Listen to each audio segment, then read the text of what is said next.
तर नमस्कार मित्रांनो, पुन्हा एकदा स्वागत आहे आपल्या पायथन झिरो टू हिरोमध्ये. तर आज आपण बघणार आहोत एक फंक्शनचं एक सोप्पा प्रोग्राम बघणार आहोत पायथॉनमधून. काल आपण बघितलं फंक्शन म्हणजे काय असतंय आणि त्याला कसं कॉल करतात. आज आपण बघायचं की एक फंक्शन घेऊन दोन संख्यांमध्ये ॲडिशन कसं करायचं.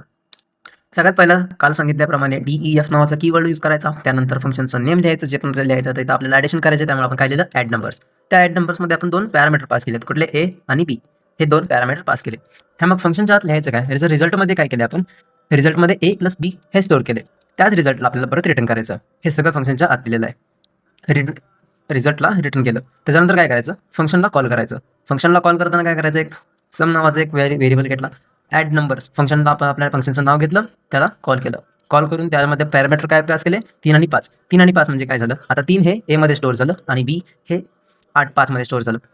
मग त्याच्यानंतर रिझल्टमध्ये काय झालं, मग 3 प्लस 5. मग आउटपुट काय येणार, इथं प्रिंट केल्यानंतर सम प्रिंट केला आपल्याला, जो आपल्याला म्हणजे व्हेरिएबल घेतला होता स्टोअर करण्यासाठी, त्याला प्रिंट केलं. आउटपुट आला आपल्याला 8.